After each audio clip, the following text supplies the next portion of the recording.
এবার এসএসসি 2020 সালের নিয়োগেও বিরাট বিতর্ক সামনে আসলো, জবাব তলব হাইকোর্টের। 2020 সালে নিয়োগ প্রক্রিয়ায় মেধা তালিকায় দ্বিতীয় স্থানে ছিলেন রানী সোনা, কিন্তু তাকে চাকরি দেওয়া হয়নি বলে অভিযোগ। এসএসসির কাছে এ বিষয়ে রিপোর্ট চেয়েছে কলকাতা হাইকোর্ট। 2016 সালের পর এবার 2020 সালের স্কুল সার্ভিস কমিশনের নিয়োগ নিয়ে বিরাট প্রশ্ন সামনে এলো। আদালতের দ্বারস্থ হয়েছিল ওই বছরই এক চাকরিপ্রার্থী। অভিযোগ, মেধা তালিকায় দ্বিতীয় হওয়া সত্ত্বেও তাকে চাকরি দেওয়া হয়নি। এ বিষয়ে এসএসসির কাছে থেকে রিপোর্ট তলব করেছে কলকাতা হাইকোর্ট। বুধবার কলকাতা হাইকোর্টের বিচারপতি বিশ্বজিৎ বসুর বেঞ্চে এই মামলার শুনানি হয়। মামলাকারীর নাম রানী সোনা। 2020 সালের নিয়োগ প্রক্রিয়ায় অংশ নিয়েছিলেন তিনি।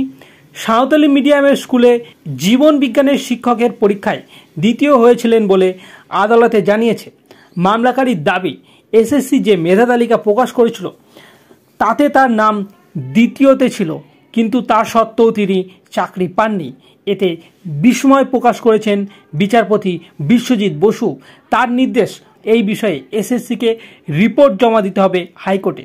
কেন মেধা তালিকায় দ্বিতীয় স্থান থাকা সত্ত্বেও তাকে চাকরি দেওয়া হলো না, তা আদালতকে স্পষ্ট করে জানাতে হবে কমিশনকে।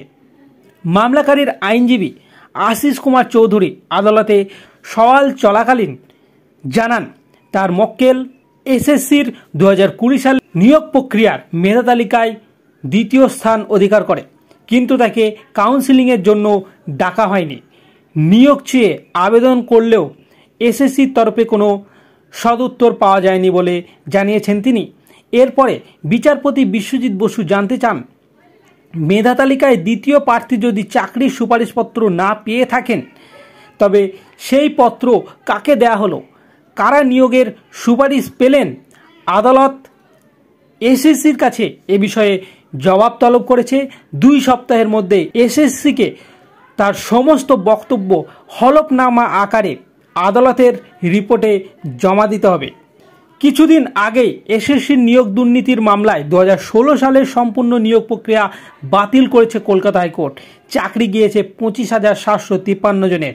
আদালত জানিয়েছে, যারা প্যানেলের মেয়াদে উত্তীর্ণ হয়ে যাওয়ার পরেও চাকরি পেয়েছেন তাদেরও বেতন ফেরত দিতে হবে। 12% সুদসহ টাকা ফেরত দিতে হবে বলে জানিয়েছেন তিনি। সিবিআইকে এই সংক্রান্ত তদন্ত চালিয়ে যেতে বলেছে আদালত। এমনকি রাজ্যের মন্ত্রিসভার সুপারিশে সুপার নিউমেরিক পদের উত্তীর্ণ প্যানেল থেকে চাকরি দেওয়া হয়েছিল বলে সেই মন্ত্রিসভার সদস্যদের বিরুদ্ধে তদন্তের নির্দেশ দিয়েছে আদালত। রাজ্য সরকারের এই নির্দেশের বিরুদ্ধে সুপ্রিম কোর্টে গিয়েছে। রাজ্য শীর্ষ আদালতের মন্ত্রিসভার বিরুদ্ধে তদন্তের স্থগিতাদেশ দিলেও চাকরি বাতিলের রায়ে এখনও কোনো স্থগিত পড়েনি। তবে আগামী সোমবার সুপ্রিম কোর্টে আবার এই মামলার শুনানি হয়েছে। তার মাঝেই এবার 2020 সালের নিয়োগ প্রক্রিয়ায় প্রশ্ন উঠে গেল। 2020 সালের মেধা তালিকায় র্যাঙ্ক জাম্প করে অন্যান্য চাকরিপ্রার্থীদেরকে কীভাবে চাকরি দেওয়া হলো, সেই সমস্ত বিষয় নিয়ে প্রশ্ন তুলছে হাইকোর্ট।